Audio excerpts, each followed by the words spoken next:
चलिए आई सब है। हाँ हम व्यास शर्मा रितेश हाँ जी भोजपुरी सुनवैया के हार्दिक अभिनंदन कर के गोर छू के पाव लगी रही।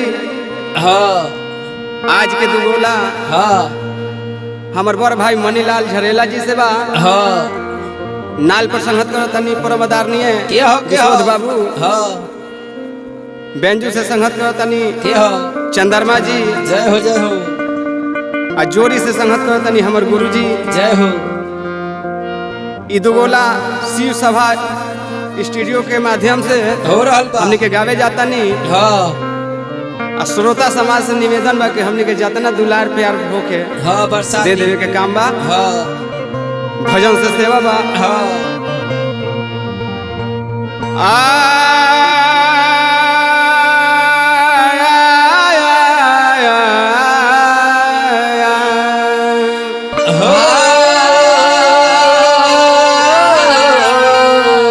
लगावे के होखे तो बाग लगाई काट लगावे के ना चाही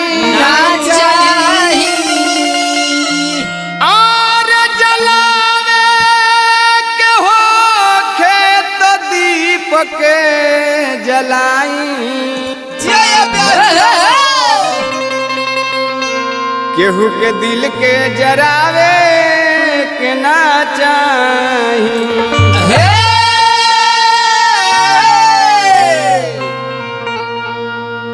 ली मनी झरेला जी ई रउआ भजन के जवाब हमरा भजन से दिया था। आगे चल के देखल जाएगी। हाँ आगे चल के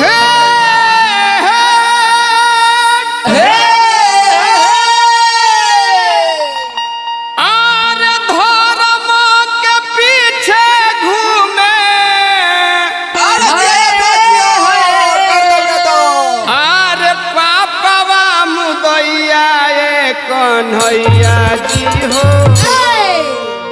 एक कन्हैया जी हो आवना तो डूबो पिया नैया। कन्हैया जी हो आवना तो डूबो पिया नैया। कन्हैया जी हो आवना तो डूबो पिया नैया। धर्म के पीछे घूमे धर्म के पीछे घूमे पापवा मुदैया कन्हैया जी हो आवना तो डूबो पिया नैया। कन्हैया जी हो आवना तो डूबो पिया नैया। कन्हैया जी हो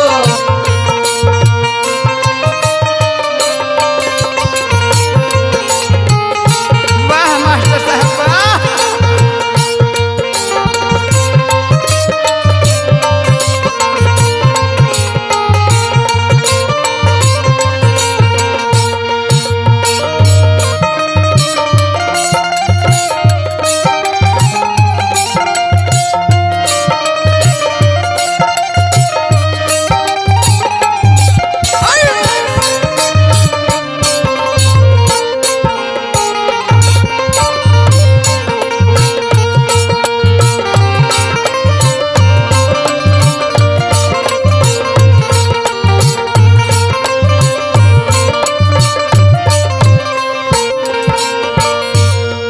अच्छा हाँ मनीलाल झरेला जी भजन रउआ गईनी हाँ गईनी भजन में लेकिन कसत नहीं थी। भजन के मतलब बा कि भाव में आए। भाव में नाच के आइया देखी भाव लगत हाँ नाच के दिखाई तो झूठ भइल वेद शास्त्र झूठ भइल गीता झूठ भइले वेद शास्त्र झूठ भइले गीता। झूठ भइल वेद शास्त्र झूठ भइल गीता। झूठ भइले वेद शास्त्र झूठ भइले गीता। झूठ भइल राधा कृष्ण झूठे राम सीता। झूठ भइले राधा कृष्ण झूठे राम सीता। और कुछ लोगवा और बेचो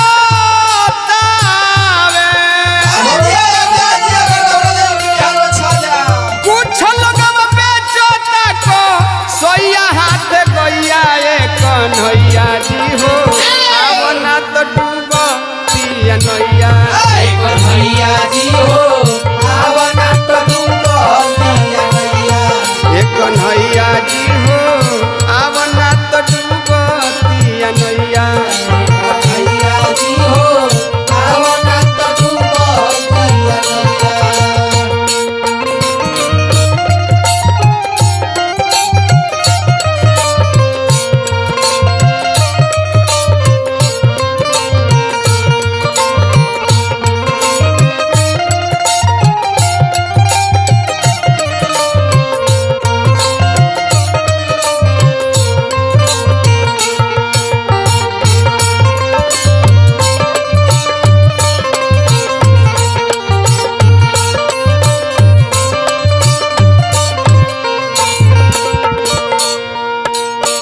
जमाना कहाँ गइल कहाँ रह गावत है और अब यही से बाकी हई देखी तो हां दिखाई तो बाप माई खेत में करे मजदूरी बाप माई खेत में करे मजदूरी बेटा पतो हो पर काटता लखूरी बेटा पतो हो काटता रे खूरी अरे माई अरे कुमाई भइली